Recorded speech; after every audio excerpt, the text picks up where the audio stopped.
নমস্কার দর্শক, এই মুহূর্তের সবথেকে গুরুত্বপূর্ণ যে খবর আমরা জানতে পাচ্ছি, প্রাক্তন মুখ্যমন্ত্রী মমতা ব্যানার্জি ভোটে হারার পর বেশ কিছুদিন চুপ ছিলেন।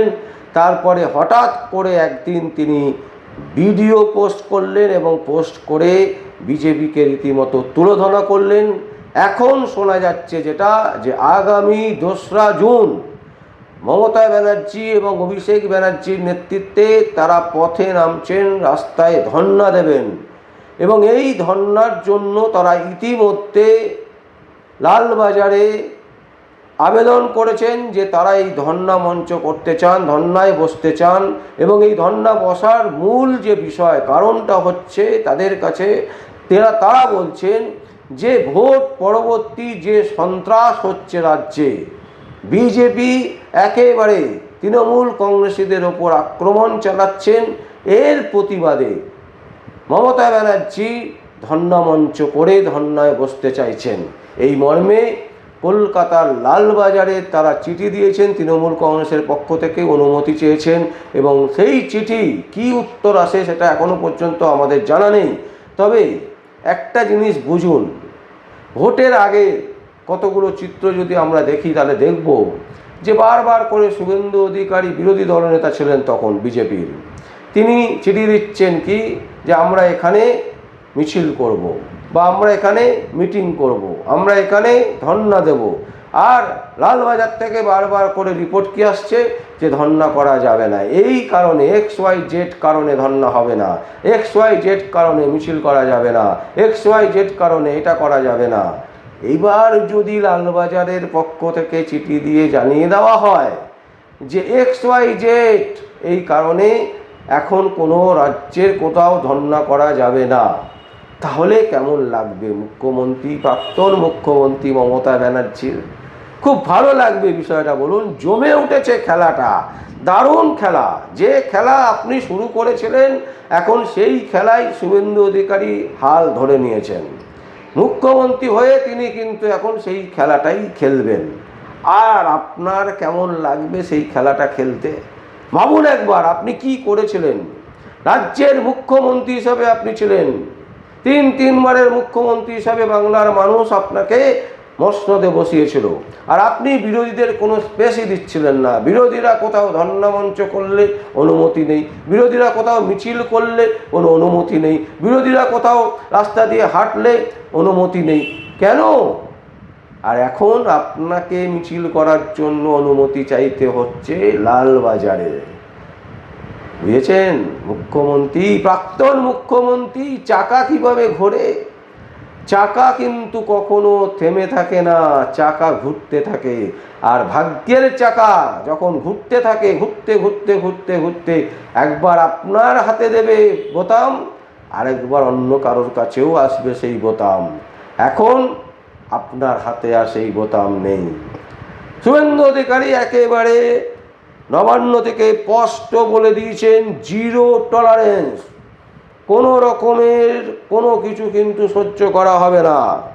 এখনো পর্যন্ত আমরা যেটা দেখতে পাচ্ছি, 386 জন হোল্ডিং সেন্টারে তারা আছে এবং দিন দিন হোল্ডিং সেন্টারের সংখ্যা বেড়ে চলেছে।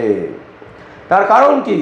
তার কারণ হচ্ছে এই প্রাক্তন মুখ্যমন্ত্রী মমতা ব্যানার্জি, তিনি তার ভোট ব্যাংক কেনার চেষ্টা করতেন সব সময়, বাংলাদেশিদেরকে ঢুকিয়ে দিতেন। বাংলাদেশিরা তারা দেখা যাচ্ছে তাদের ওই দেশেও আধার কার্ড আছে, ভোটার কার্ড আছে, প্যান কার্ড আছে, সমস্ত কিছু আছে। আবার ভারতবর্ষেরও দেখা যাচ্ছে আধার কার্ড, ভোটার কার্ড সব আছে। কি করে সম্ভব? এবং এটা দিনের পর দিন করেছেন তিনি নিজেকে ভোটে সব সময় জিতে থাকার জন্য। ভোটে জিতে থাকার জন্য বাংলার মানুষকে সর্বনাশের পথে ঠেলে দিয়েছিলেন। বাংলার মানুষের দিকে একবারও চেয়ে থাকাননি, বাংলার মানুষের দিকে একবারও তিনি ভাবেননি যে বাংলার মানুষরা কোথায় যাবে।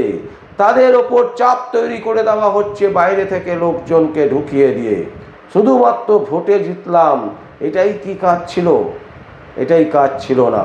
কিন্তু প্রাক্তন মুখ্যমন্ত্রী মমতা ব্যানার্জি কিন্তু সেটাই করে গেছেন এবং সেখানে কিন্তু একেবারে স্পষ্টত শুভেন্দু অধিকারী কিন্তু জানিয়ে দিয়েছেন যে জিরো টলারেন্স। যেটা মমতা ব্যানার্জি বলতে পারেননি, যেটা বাম আমলে দেখা যায়নি, বাম আমলে তারা করতে দেয়নি ভোট রাজনীতির জন্য, যেটা মমতা ব্যানার্জি করতে চাননি কারণ ভোট রাজনীতির জন্য তিনি ঈদের সময় ঈদের অনুষ্ঠানে গিয়ে তিনি বলছেন কি যে গরু দুধ দেয় সেই গরুর লাথি খাওয়াও ভালো। শুধু তাই নয়, তিনি বলছেন যে হিন্দু ধর্ম ভালো না, হিন্দু ধর্মের কোনো নেই, জাত নেই, এই নেই সেই নেই বলে কিন্তু তিনি হিন্দু ধর্মকে কালিমা লিপ্ত করতে চেয়েছেন বারবার প্রাক্তন মুখ্যমন্ত্রী মমতা ব্যানার্জি। আর আজকে আপনি বলছেন কি যে বিরোধীরা মানে বিজেপি তৃণমূলের পার্টি অফিস জ্বালিয়ে দিচ্ছে, সন্ত্রাস চালাচ্ছে। সন্ত্রাস তো আপনার দলের মানুষজনরা গেরুয়া রং লাগিয়ে সন্ত্রাস করছে। রাজ্যের বিভিন্ন প্রান্ত থেকে যে খবর আমাদের কাছে আছে তাতে দেখা যাচ্ছে তৃণমূলী কংগ্রেসরা রাতারাতি পরিবর্তন হয়ে গেরুয়া আবির লাগিয়ে তারাই কিন্তু রীতিমতো বাড়ি বাড়ি গিয়ে সন্ত্রাস করছে, বাড়ি বাড়ি গিয়ে ভাঙচুর করছে। তাদেরকে সতর্ক হতে বলুন, তাদেরকে আটকান। যদি না আটকান রাজ্যের প্রশাসন কিন্তু একেবারে চিহ্নিত করে তাদেরকে সাজা দেওয়ার ব্যবস্থা করবে এবং সেই প্রসেস কিন্তু চলছে। সুতরাং আজকের দিনে দাঁড়িয়ে আপনার মনে হচ্ছে যে বিজেপি সন্ত্রাস চালাচ্ছে এবং তার জন্য আপনি ধর্নায় বসতে চাইছেন, অথচ এর আগের ভোটে ভাবুন তো আপনারা কীরকম সন্ত্রাস চালিয়েছিলেন। তার আগের ভোটে ভাবুন তো রাজ্যে রক্ত বিনা ভোট হয়েছে, কখনো হয়নি। কিন্তু যদি এবারে দেখেন রক্ত বিনা ভোট হয়েছে। কি করে হলো? কারণ মানুষ চাইছে রক্ত নয়, মানুষ চাইছে শান্তিতে থাকতে, মানুষ চাইছে একটু খাওয়া দাওয়া, মানুষ চাইছে একটু পোশাক আশাক, মানুষ চাইছে একটু বাসস্থান। এর থেকে বেশি কিছু সাধারণ মানুষ চায় না, চাইছেও না। অথচ আপনি তাদেরকে দিয়েছেন গালি, তাদেরকে আপনি কুত্তা বলে করেছেন, সম্বোধনা দিয়েছেন, তাদেরকে আপনি ছ্যাঁচা করেছেন। আপনি বলছেন কি বাংলার মানুষ হচ্ছে ঘেউ ঘেউ করা মানুষ, ঘেউ ঘেউ করে এরা বেশি, এদেরকে কিছু দিয়ে দাও এরা চুপ করে যাবে। অনেক করেছিলেন, তার ফল আপনি পেয়েছেন। তারপরেও এখনও আপনি শুধরোচ্ছেন না, আবার আপনি রাস্তায় নামতে চাইছেন। রাস্তা অবরোধ করে আপনি রাজ্যটাকে একটা বিশৃঙ্খলা পরিণতি করার চেষ্টা করছেন। এই মুহূর্তে রাজ্যে শান্তি ফেরানোর জন্য বিজেপির তাবড় নেতা নেত্রীরা বারবার করে সংবাদ মাধ্যমে বলেছেন, পুলিশকে সম্পূর্ণভাবে অর্ডার দিয়ে রেখেছেন যে কালার দেখে নয়, যেখানে যে অসভ্যতা করবে, বিশৃঙ্খলা তৈরি করার চেষ্টা করবে তাকে গ্রেপ্তার করুন এবং গ্রেপ্তার করে তাকে জেলে পুরুন এবং আইন অনুযায়ী যে সাজা হওয়া উচিত সেই সাজা পাক তারা। তারপরেও আপনি আইন শৃঙ্খলা, আপনি বলছেন যে ভোট পরবর্তী হিংসার জন্য আপনি কটা সংবাদ মাধ্যমে কতবার বলেছেন যে তৃণমূল কংগ্রেসীরা যারা হেরে গিয়ে যারা কালার চেঞ্জ করে নিজেদের গায়ে কালার মেখে গেরুয়া কালার মেখে সন্ত্রাস করছে তাদেরকে চিহ্নিত করে কিন্তু আমি বিজেপি সরকারের কাছে নাম দিয়ে দেবো এবং তোমাদের এগেস্টে কিন্তু আমরা চরম শাস্তির আবেদন করব বিজেপি সরকারের কাছে। এই রকম বিবৃতি একটাও আপনারা দিয়েছেন?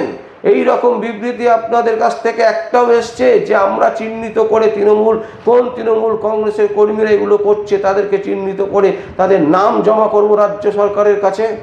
করেননি। আপনি 20-22 দিন 24 দিন রেস্ট নিয়ে এবার ভাবছেন যে আবার পথে নামবেন আর আপনার সাথে সাথে সাধারণ মানুষ নেমে যাবে। এটা কখনো হতে পারে না। তাই 2 তারিখে আপনার এই ধর্না মঞ্চ, ধর্না মিছিল, ভোট পরবর্তী হিংসার ক্ষেত্রে যেভাবে আপনি নামতে চাইছেন এটা সম্পূর্ণ সুপার ফ্লপ হবে এবং আপনি আর এখন ঘুরে দাঁড়াতে পারবেন না। একেবারে স্পষ্ট আমরা সংবাদ আবির্ভাবের পক্ষ থেকে আপনাকে জানাতে চাইছি যে আপনি যে চেষ্টা করতে চাইছেন, রাজ্যটাকে অশান্তিতে পরিণত করার চেষ্টা করছেন, সেই অশান্তিতে আপনি পরিণত করতে পারবেন না। দর্শক, আমরা এই সংবাদ আপনাদের সামনে তুলে ধরলাম। যদি আপনাদের কোনো বক্তব্য থাকে, কোনো কমেন্টস থাকে, অবশ্যই আপনারা কমেন্ট বক্সে কমেন্ট করবেন। আর দেখতে থাকুন পরবর্তী সংবাদ আবির্ভাবে ও আবির্ভাব নিউজে। আমার নাম বিশ্বজিৎ পাল, সংবাদ আবির্ভাব ও আবির্ভাব নিউজের জন্য।